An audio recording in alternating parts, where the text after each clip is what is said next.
But I think the only thing I disagree with you on, this case is dead. The case got dismissed. The case will not get revived. By the time my father's out of office, the statute of limitations will be long gone. You can't have double jeopardy. Eric Trump is celebrating his father accomplishing the main reason he decided to run for president again, to confirm that he's above the law.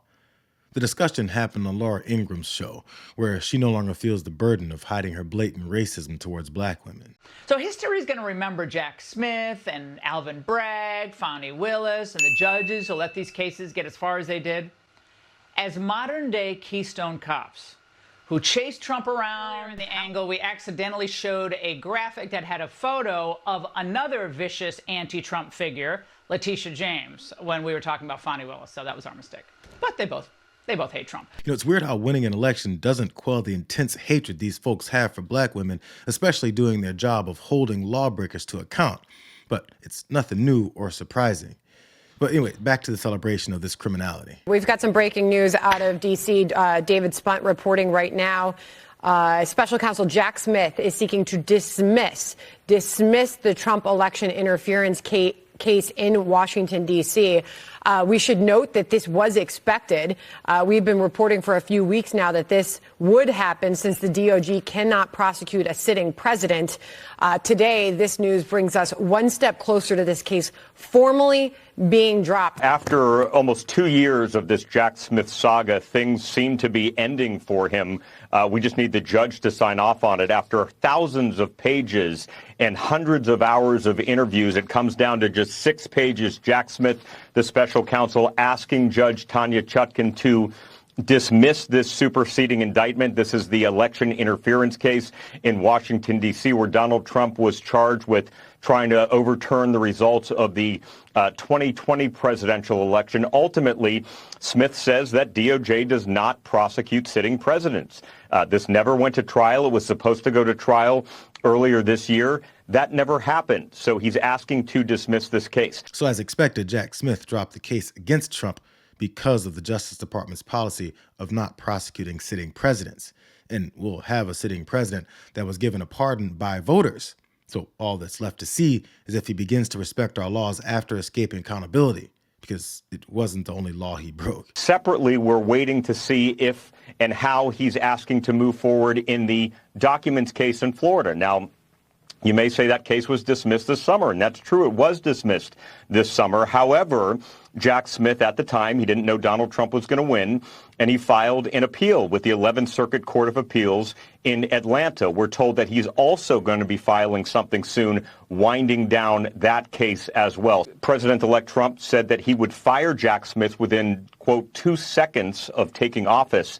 It doesn't appear that the president-elect will even have the opportunity to do that, because we've been reporting for several weeks now that Jack Smith will be gone at that point. On January 20th at noon, he will have stepped down. So at some point over the next several weeks, he's going to step down. They're going to close up the special counsel office, and this case will not go to trial. I got to be honest, though. There's no need to complain or reevaluate the piles of evidence that was presented to the federal grand juries that indicted the president-elect.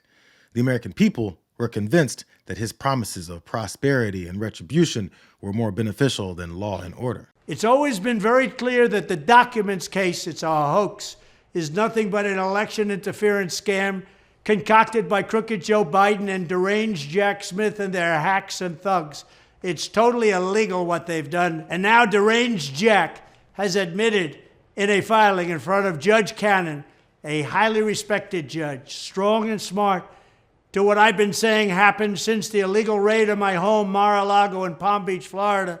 An illegal raid it was, that he and his team committed blatant evidence tampering by mishandling the very boxes they used as a pretext to bring this fake case and to hurt the president so that crooked Joe Biden could get another 4 years, which would destroy our country. This deeply illegal action by the politicized persecutors mandate that this whole witch hunt be dropped immediately.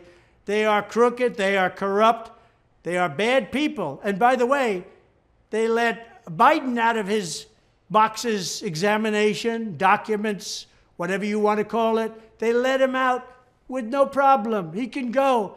He had 10 times the boxes. He had a lot of classified information. They let him out, but they continue to go after Donald Trump. He's proven that effectively controlling the narrative while skirting the obvious damning facts about his actions is the best way to avoid responsibility. The best next steps are to try to ensure that our legal system doesn't extend the immunity our system has granted Trump to other lawless individuals that realize that the closer they get to power, the more laws they can break. I mean, if convictions and imprisonment of run-of-the-mill criminals are seen as crime deterrents, won't exhibitions of successfully dodging the law be seen as attractive to large-scale criminals too? Some of Trump's enemies within aren't giving up the fight, though. They did not vote for him to dismantle our democracy, to attack the Constitution, to politicize all of our agencies, and certainly not as a referendum on his criminal cases.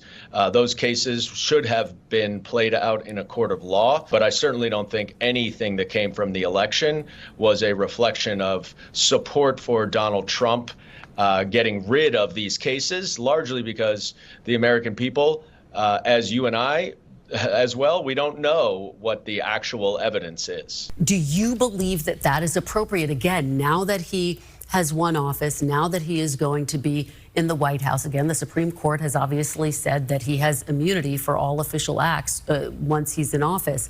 Do you think these cases should be dismissed? I don't. I think the sentencing and further proceedings in the New York case should be deferred until after he leaves office.